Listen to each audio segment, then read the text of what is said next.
Assalamualaikum warahmatullahi wabarakatuh.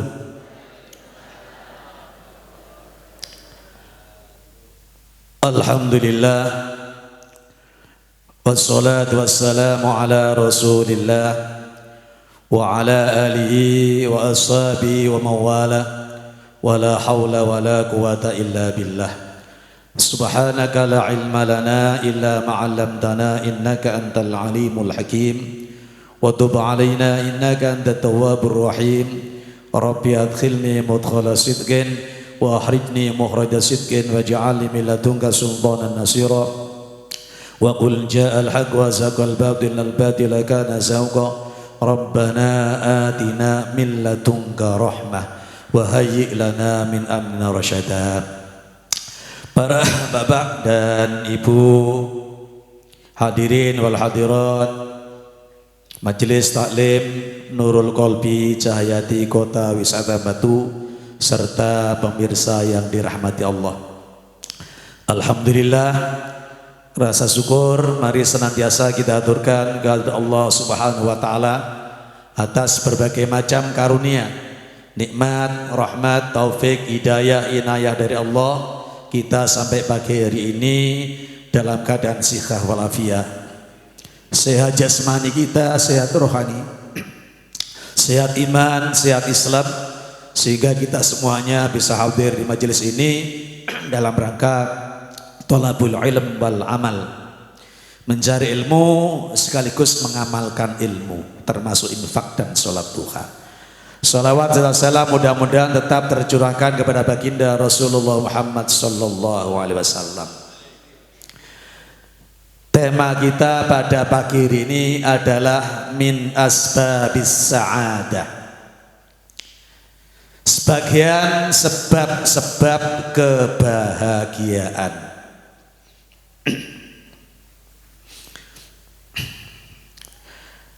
Sebab-sebab kebahagiaan dalam pertemuan pagi hari ini kita tulis ada 6.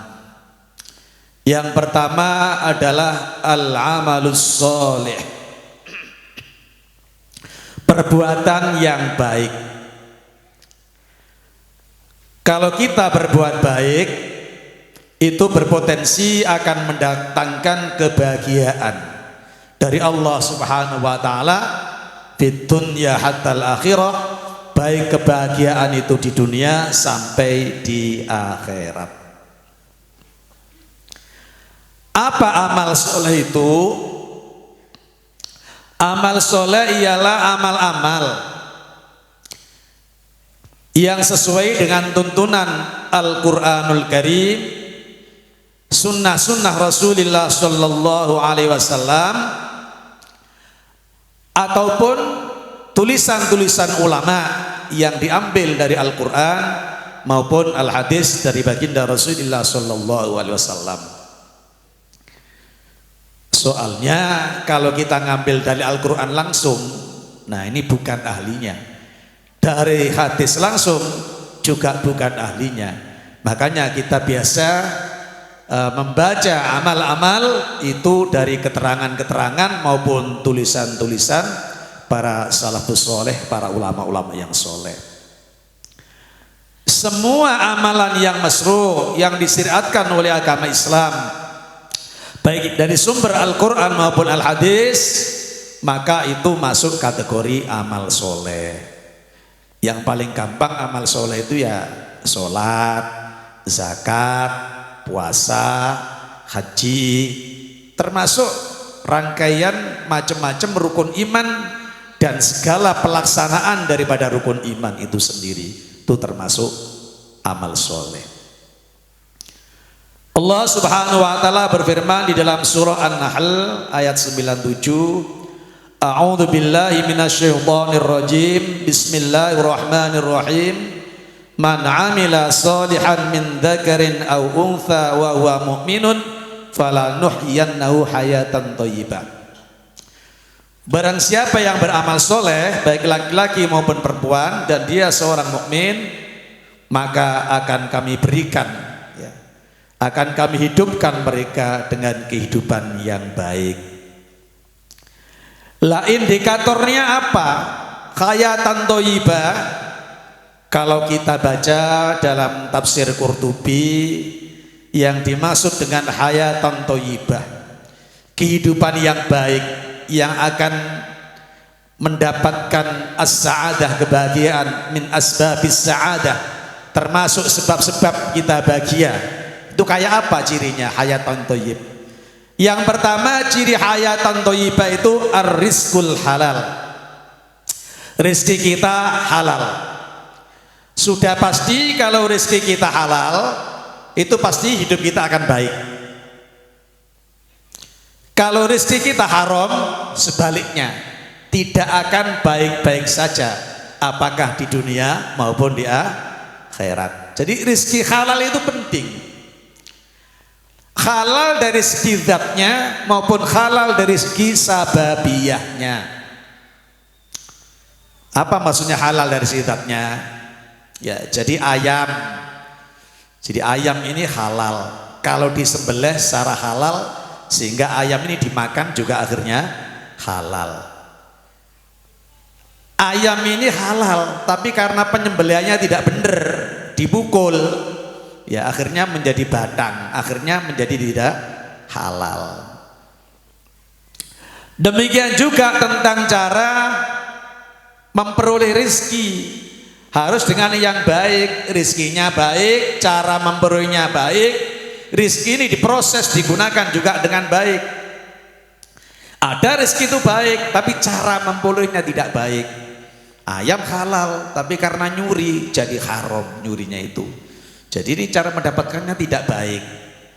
Jadi namanya rezeki halal itu cara mencarinya ya baik, kemudian sebagian 2,5% kalau itu profesi diberikan kepada fakir miskin sehingga rezeki itu menjadi bersih, kemudian rezeki itu dinikmati juga dengan baik-baik. Nah ini seperti itu. Yang kedua, orang akan mendapatkan hayatan thayyibah, yang itu merupakan sebab-sebab kebahagiaan, adalah memiliki sifat qanaah. Cara gampange nrimo ing pandum, menikmati apa yang ada. Nah, ini penting, sifat qanaah.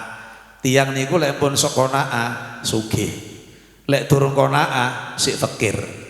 Karena fakir itu pada dasarnya kekurangan keinginan. Jadi kurang, pengen terus, iku jenenge fakir. Lek wis cukup terus jenenge sugih. Lah termasuk memiliki sifat qanaah itu penting dalam rangka kehidupan yang baik, dalam rangka menjadi sebab orang-orang itu bahagia. Niki kudu duwe sifat qanaah, baik bapak-bapak maupun ibu-ibu. Jadi kalau memiliki sifat qanaah, seorang istri itu nggak pernah meminta kenaikan belanja dari suaminya. Kalau bapaknya itu memiliki sifat qanaah, gak tahu medit nyimpen duwe ngomong gak duwe ya ora tahu. Wong qanaah wis apa sing ngono dikekno bojone, gak tahu nyimpen nyengit-nyengitno, sekedar cukup kayak tuku rokok, kayak tuku bensin dan lain sebagainya. Itu penting, sifat qanaah ini penting. Yang nomor 3, indikatornya hayatan thayyibah, taufiqillah ila ta'ah, mendapatkan pertolongan Allah untuk melaksanakan mentaati perintah Allah Subhanahu wa taala. Jadi orang itu akan baik-baik saja. Yang selanjutnya menjadi sebab kebahagiaan apabila itu orang itu rajin beribadah kepada Allah Subhanahu wa taala. Orang ibadah itu pasti bahagia, pasti. Tidak ada ceritanya orang ngaji susah, kecuali ngajinya mikir utang, gak mikir ngaji. Orang ngaji kok mikir utang, susah makanya. Lah ngajinya mikir ngaji, nggak ada kesusahan itu. Itu membuktikan kalau taufiqillah, jadi pertolongan Allah untuk taat itu bisa mendatangkan hayatan thayyibah, bisa menjadi asbabus sa'adah, menjadi kebahagiaan. Ya. Kemudian berikutnya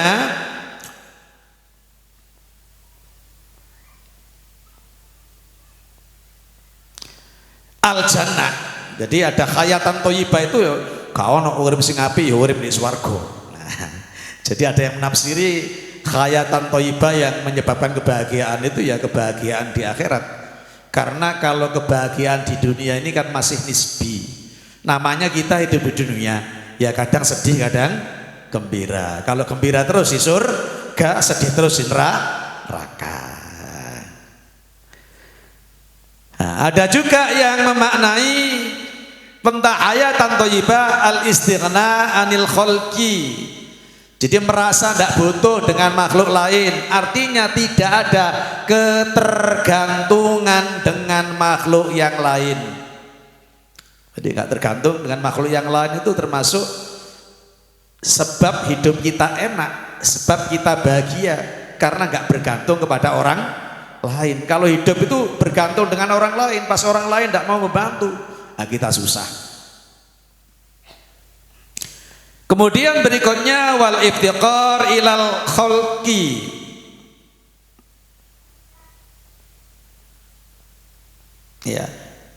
Ya sama dengan tadi ya. Jadi tidak butuh kepada makhluk. Ya. Kemudian berikutnya ar-ridho bil qadha, ridho atas apa yang ditentukan oleh Allah Subhanahu wa taala. Nah, kalau orang memiliki ciri-ciri ini berarti hidupnya baik. Kalau hidupnya baik itu min asbabis sa'adah, berarti hidupnya bahagia. Pun satu. Yang kedua min asbabis sa'adah, sebabnya orang bahagia az-zaujatus sholihah, memiliki istri yang sholihah. Atau az-zaujus sholeh, memiliki suami yang soleh. Apa ciri suami yang soleh? Satu, ma'ruf. Jadi wong iku apian, blonjo gak ngenteni dijaluki ya wis diparingno. Blonjo gak njaluk tambah ya wis dicukupi. Apa kebutuhannya itu sudah tahu orang laki-laki. Itu termasuk suami yang soleh. Juga di luar rumah dia amanah, gak selintat-selintut, gak tolah-toleh. Nah, ini termasuk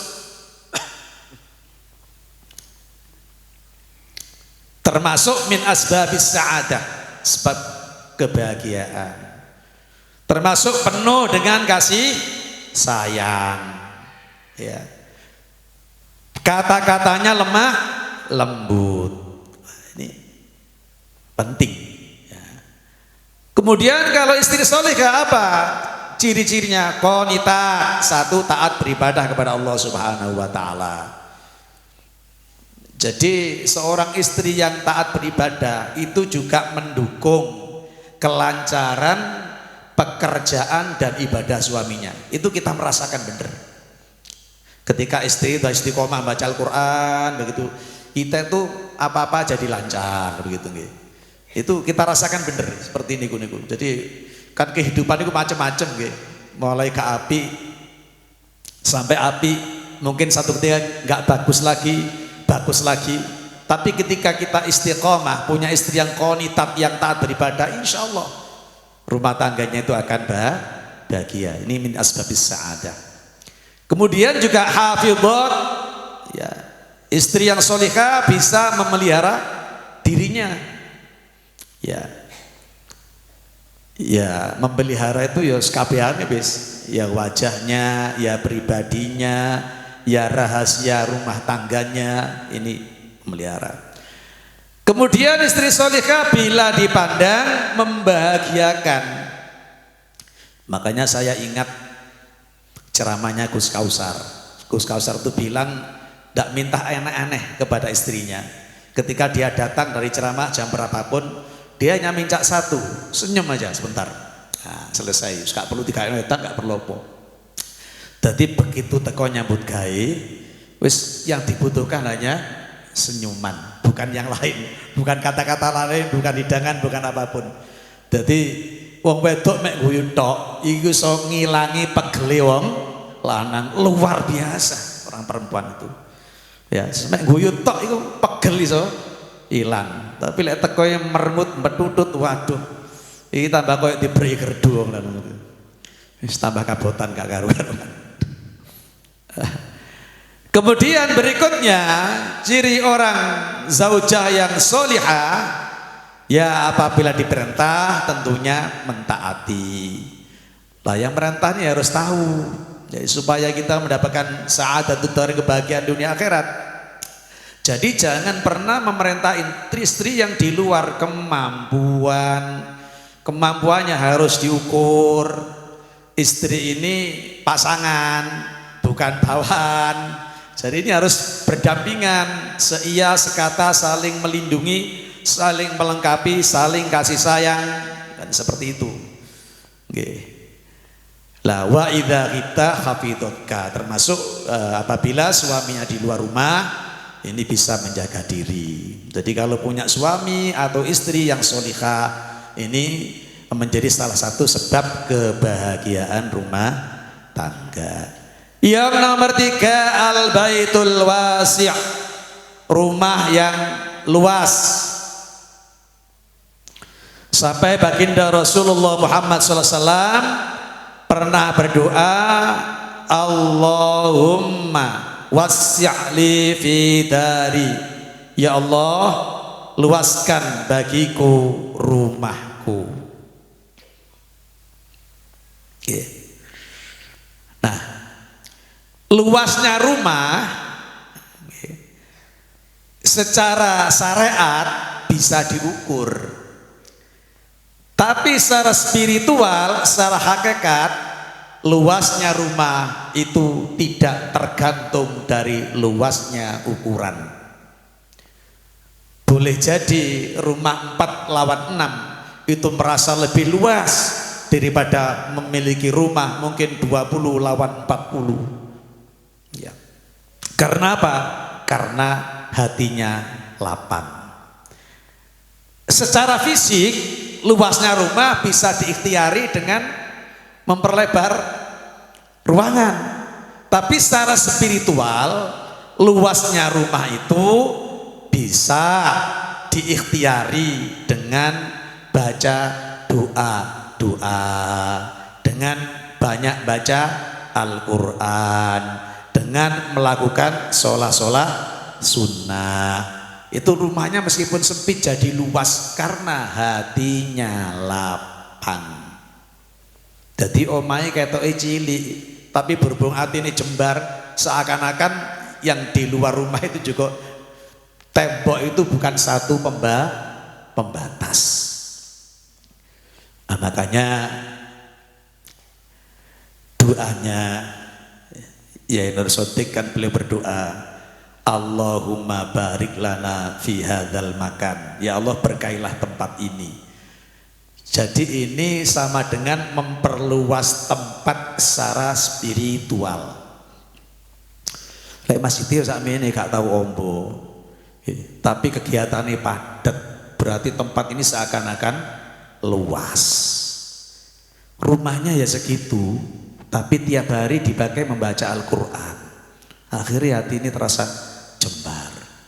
Rumahnya segitu, tiap hari dipakai sholat sunnah. Akhirnya tempat itu teduh, dan orang yang masuk itu jadi nyaman, tidak merasa sempit, tidak merasa doyik, tidak merasa rupek hati itu. Nah, jadi ngoten.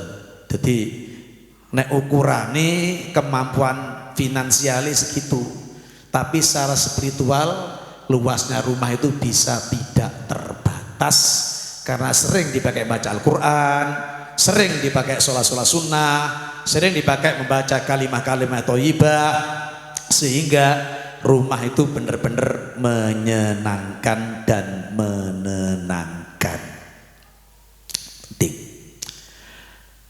Berikutnya nomor 4, min asbabis sa'adah, sebab kebahagiaan adalah al-kasbut thayyib.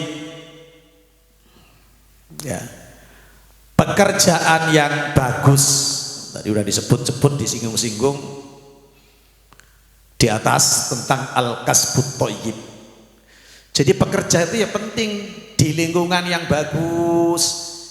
Jangan sampai naudzubillah min dzalik, meskipun pekerjaan itu semuanya baik, halal, tapi jangan berhibit-hibitan dengan daerah-daerah yang haram. Nggak bagus.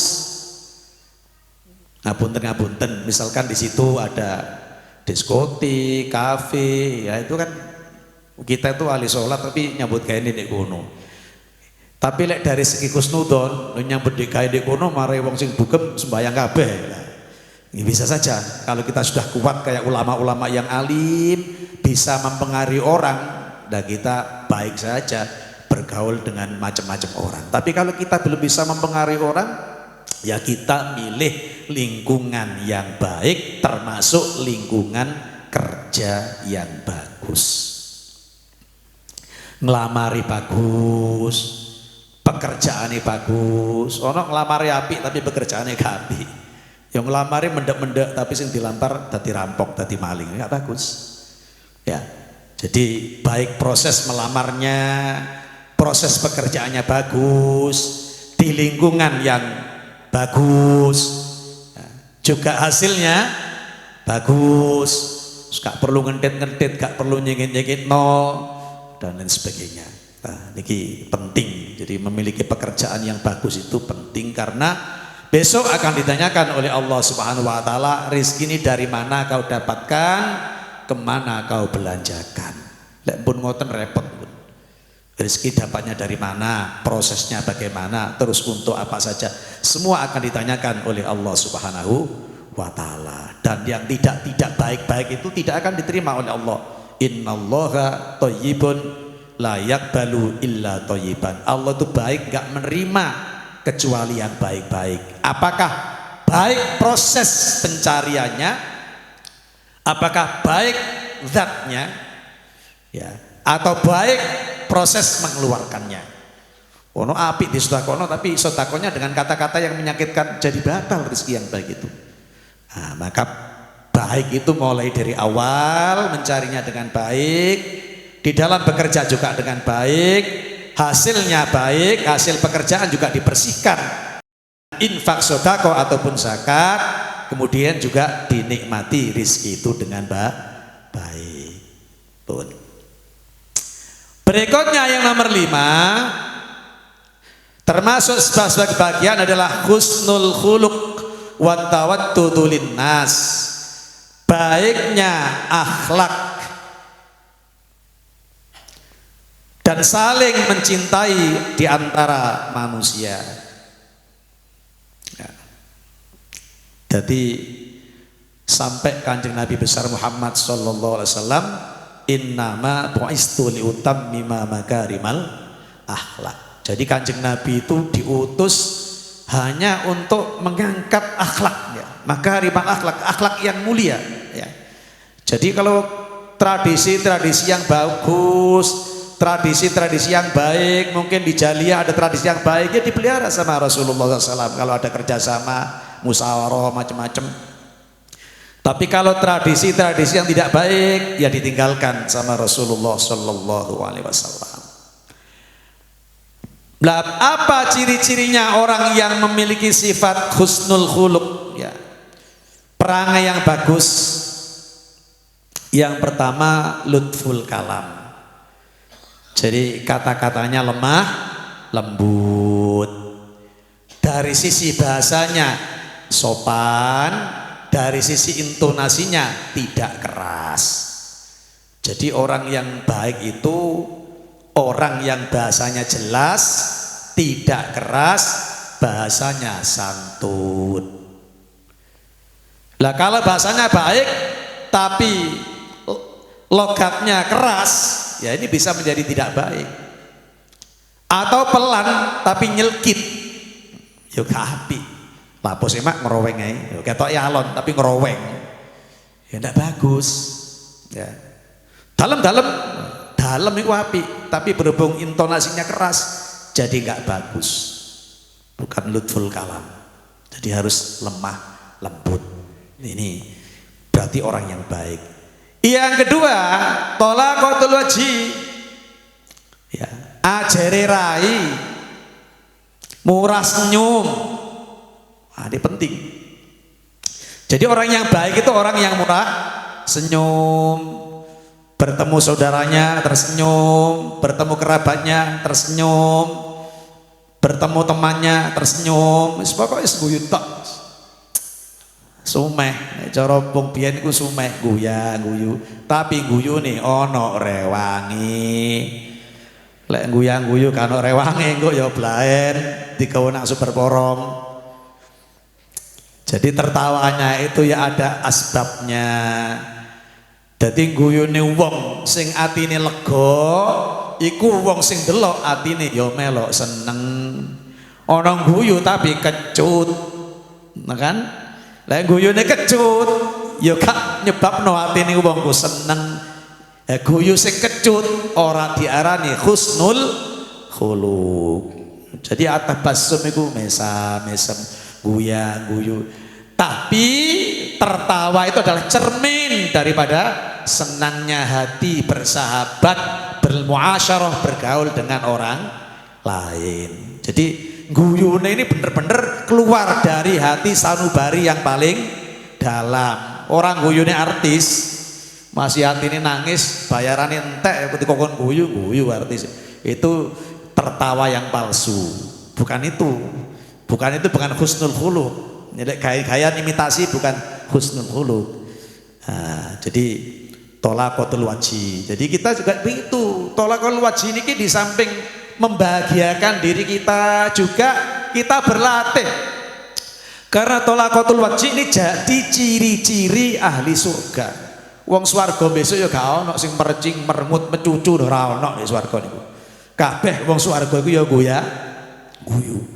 Saking banyaknya nikmat Allah Subhanahu wa taala. Jadi kita juga harus banyak tertawa, belajar menyapa, tertawa, menceritakan kebahagiaan kita. Mudah-mudahan orang lain itu ikut bahagia. Jangan menjadi beban. Meskipun beban itu bukan barang, tapi dientepi masalah. Tiap duwe masalah diceritakno nang tanggane. Akhirnya tanggane kaya abot kebelakan kerdu. Boleh bendino citane isuk cerita masalah, awan masalah, bengi maneh masalah. Mboten ngoten. Dadi lek ana fa bi nikmati rabbika fahadis. Lek ana enak-enak ae kandha wong liya, lek gak enak-enak lek iso dipek dhewe. Aja sawalike, lek penak meneng ae, jekideg ae, lek ana gak penake cerita-cerita wong liya. Lah niki kebalik-kebalik. Berikutnya orang yang baik wa tafarrudu bi uyubi nafsih. Dia sibuk melihat kekurangan diri sendiri. Meh padha karo muhasabah tafarrud bi uyubi nafsih. Iki cirine wong sing apik, senengane ndelok eleke dhewe. Saking seringe ndelok eleke dhewe sampai gak sempat ndelok eleke wong liya. Soale kadung seneng ndelok eleke wong liya, biasa ya gak sempat ndelok eleke dhewe. Iku sing gak apik. Ora senengane nggo nem eleke wong liya, niti-niti eleke wong liya, ya meniti-niti kekurangan orang lain, kekhilafan orang lain, aibnya orang lain. Ini tidak bagus, su'ul khuluq. Dan husnul khuluq itu at-tafarrud bi uyubi nafsi. Dia selalu muhasabah, ngitung apa hari ini kebaikan yang sudah saya lakukan. Mudah-mudahan Allah berkenan menerima. Apa kesalahan yang hari ini saya lakukan. Saya perlu membaca istighfar, memohon ampun kepada Allah Subhanahu wa taala. Mudah-mudahan kesalahan saya ini diampuni. Berikutnya cirinya husnul khuluq. Budi pekerti yang baik yang menjadi sebab-sebab kebahagiaan, ihtimalul adza. Cara Jawa tompo piloro, bahasa Indonesianya menerima dengan ikhlas hinaan cercaan orang lain. Wangel la iso dipisu yo bales misui wong oleh jane Quran, wa jazaa'u sayyi'atin sayyi'atun misluha.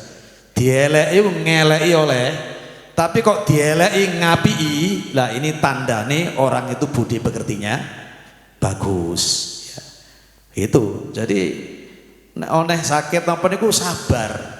Makanya kita ngikutin pendapatnya Imam Nawawi. Jarno ae lah ana tangga nglarani terus diapi nglarani terus jarno engko lak mati dhewe. Lho niku Imam Nawawi dalam kitab Nasoil Ibad. Jarno ae kalau ada tetangga usil terus pada kita bertahan aja. Bertahan sampai ndongakno muga-muga sadar. Lek gak sadar biarkan saja, nanti dia akan mati sendiri. Nah, kalau sudah mati kan tidak ganggu sama kita itu. Imam Nawawi sampai mengajarkan ihtimalul adza itu seperti itu. Lek cara Quran itu afina aninas, maafkan orang lain itu seperti itu, maafkan aja. Biarkan saja orang lain berbuat tidak baik kepada kita, ya insya Allah kita tetap berbuat baik kepada mereka. Kalau enggak segera sadar dia, biarkan saja, dia nanti akan mati sendiri. Kalau sudah mati tidak mungkin dia berbuat jahat terhadap kita. Kemudian berikutnya malamatun nafs, maitu awake dewi. Makanya pernah saya ceritakan dalam majelis ini kenapa tobatnya Nabi Adam diterima oleh Allah Subhanahu wa taala, iblis tidak. Karena iblis ini cenderung menyalahkan orang lain. Kalau Nabi Adam menyalahkan diri sendiri. Coba kita kaji doanya Nabi Adam, Rabbana dzolamna. Jadi begitu.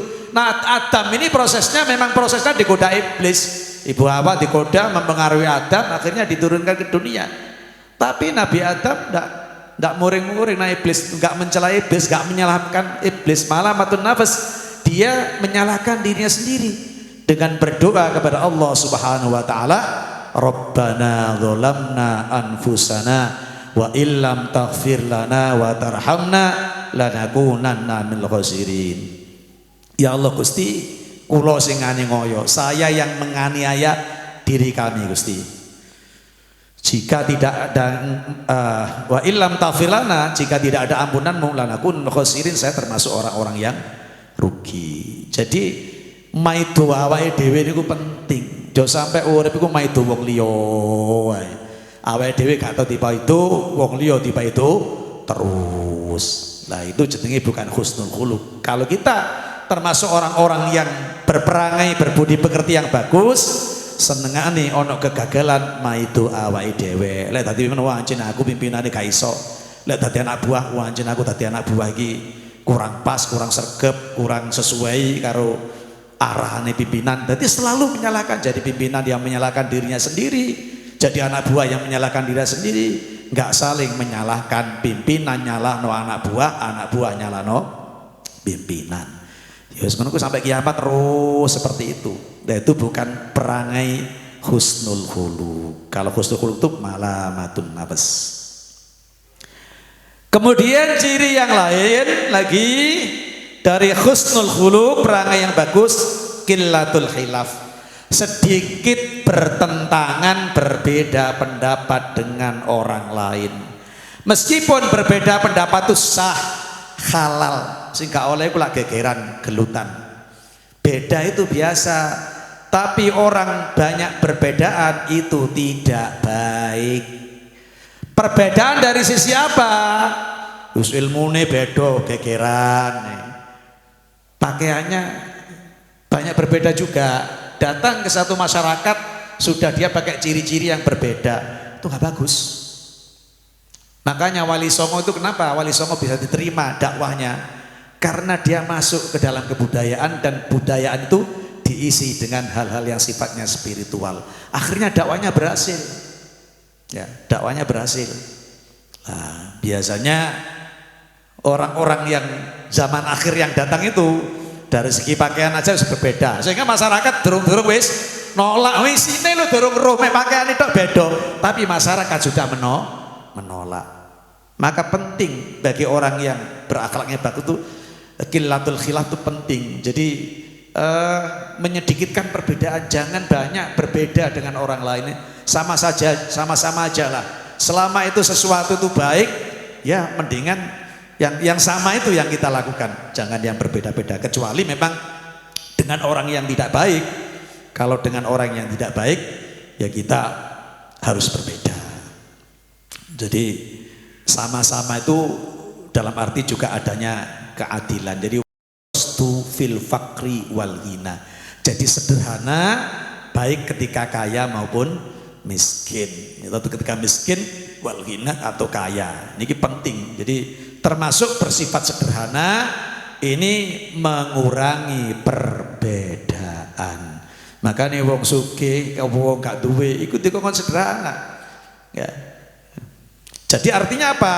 Ya kalau kaya tidak berlebihan, kalau fakir tidak tomak. Maknanya begitu. Jadi kalau kaya tidak berlebihan, menghabur-habur harta, kalau miskin tidak tomak, selalu ingin dikasih oleh orang kaya. Ini namanya wal qasdu fil fakri wal ghina. Nah, jadi sederhana ya, di saat kita itu miskin ataupun kaya. Jadi itu akhirnya ada bersamaan di situ karena ada sifat kesederhanaan. Juga dalam Al-Quran dikatakan lam yusrifu wa lam yakturu. Jadi juga jangan berlebihan tapi juga jangan ngirit. Makanya hidup itu ya al-qasdu tadi ya sederhana. Berlebihan itu juga enggak bagus. Ngirit medit juga tidak bagus. Jadi ya mana yang menjadi hak orang lain gitu. Kemudian berikutnya yang keenam, as-salamatu minad din, ya. Wa minal israf fin nafaqah, ya. Ciri-ciri atau sebab-sebab kebahagiaan seorang, agamanya lurus, agamanya selamat, iso jogo agomo, iso ngelakoni agomo. Wa minal israf dan dari berlebihan. Nomor 6. Jadi sebab orang bahagia itu termasuk dia bisa menjalankan agama. As-salamah minatin itu agama ini selamat. Maksudnya iso ngelakoni agama, bisa menjalankan sholat, bisa menjalankan zakat, bisa menjalankan puasa, bisa menjalankan haji, bisa menjalankan muasyarah, ya. Bergaul dengan baik dengan orang-orang yang lain. Nah, itu penting. Termasuk as-salamah minad din niku ndak boleh malas. Wala taj'al yadaka mahlulatan ila unukik. Jangan jadikan tangan terbelenggu di atas punggung. Ini. Gak nyambut gawe, ndak bagus. Jadi wong gak nyambut gawe termasuk agamane ora selamat. Karena nabi-nabi mulai Nabi Adam sampai Nabi Muhammad semua pekerja keras. Yaqulu min amaliyati. Semua makan dari hasil jerih payahnya. Lah nyambut gawe ini ya macam-macam karena di sana di tanah Arab bekerjanya yang mencari kayu. Nah, mencari kayu itu pun yang diterangkan dalam hadis itu simbol bahwa bekerja keras. Nah, kayu deh padang pasir wangel. Tapi nabi-nabi pekerjaannya banyak mencari kayu. Lah itu berarti kan kerja keras pol. Nah, bahkan lek ana wong Islam kok males sekarang nyambut gawe, udane karena sawah wadah iki wis dudu aliran gak iso niru Kanjeng Nabi. Kanjeng Nabi ku di padang pasirnya golek kayu. Ibarat kita hujan, ya tak lupuk karena hujan, walik-walik, tak lekan karena panas. Yes, pokoknya ono panas atau hujan gak ngereken nyambut gawe, masuk angin ya gawe minyak angin kan, gak repot kan begitu. Jadi kayak ngaji begini, gerimis, aduh gerimis, wis aku gak mlebu sih gerimis. Wah ini namanya kurang sesuai dengan pelaksanaan agama. Jadi orang malas nggak boleh. La taj'al yadaka maghlulah ila unukik. Itu simbolnya orang malas. Orang Islam nggak boleh malas. Malas bekerja nggak boleh. Malas ibadah nggak boleh. Bekerja harus dinikmati, ibadah harus dinikmati. Jadi jenengan lek nyambut gawe kudu seneng, payu gak payu pokoknya seneng. Nah, niki diusahakan nggih, diusahakan. Kula niku nate seneng nyambut gawe. Pun kepala KUA kula niku tasik dodolan nang stadion. Karena hobi saja, senang. Orang mikir badi piro payu piro ora mikir. Sing penting aku seneng nggawa jaket, nggawa sarung, nggawa kebaya. Ya seneng aja bekerja. Lah niku gurune Yaya. Nah Yaya itu juga senang bekerja, nggak pernah nganggur. Masih olah penggaweane mek ngencengno paku. Bekerja dia, bukan nganggur. Contohnya kiai saya. Jadi kalau kiai imam tuh nggak pernah nganggur di rumah itu. Jadi mulai gak maca Quran, maca kitab, sholat jamaah, ngaji, mesti ono penggaweane. Mbok dandani talang, mbok ngencengno paku. Wah, ini penting karena memang kalau kita melihat sirah nabawiyah, perjalanan Nabi itu kabeh pekerja keras. Gak ono Nabi ku sing pangku tangan, enak-enakan, gak ada. Semua kanjeng Nabi itu kerja keras, termasuk baginda Rasulullah Muhammad SAW. Jadi selamatnya agama termasuk gak oleh males, tajal ya ila unukik, termasuk wala tabsudha kulal pasti juga gak boleh boros. Artinya tadi tawasud, tengah-tengah tadi. Jadi ya sampai juga bekerja tidak tahu waktu, juga gak boleh. Wah, kengoyon kubul mal iki golek donya karo waktu wae sembayang, nyambut gawe nganti gak sembayang. Ini juga tidak direkomendasikan oleh Islam. Mudah-mudahan kita bisa mengamalkan 6 amalan yang ini menyebabkan kebahagiaan di dunia dan di akhirat. 1 amal soleh, 2 istri suami yang solihah, 3 rumah yang luas baik secara fisik maupun spiritual, 4 pekerjaan yang baik, 5 akhlak yang bagus, yang ke-6 kita bisa selamat menjalankan agama sesuai konsekuen sesuai Al-Quran, hadis dan sunnah-sunnah Rasulullah Sallallahu Alaihi Wasallam, termasuk yang disampaikan para alim ulama. Makaten mudah-mudahan ada guna dan manfaatnya. Apabila ada kebenaran semata-mata dari Allah dan apabila ada kesalahan semata-mata dari kami pribadi. A'udzubillahi minasyaitonir rajim. Bismillahirrahmanirrahim. Alhamdulillahirabbil alamin.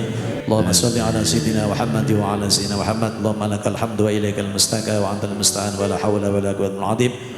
اللهم سلمنا والمسلمين وعافنا وسلمنا من آفات الدنيا وعذاب الآخرة في الندم بالي دم إنك على كل شيء قدير وثبت إيماننا واسع أرزاقنا نور قلوبنا صافي أسدنا في علومنا ربنا آتنا في الدنيا حسنة وقنا عذاب النار وصلى الله على سيدنا محمد وصحبه وبارك وسلم الحمد لله رب العالمين. Bismillahirrahmanirrahim. Subhanaka Allahumma wa bihamdika asyhadu an la ilaha illa anta astaghfiruka wa atubu ilaik. Assalamualaikum warahmatullahi wabarakatuh.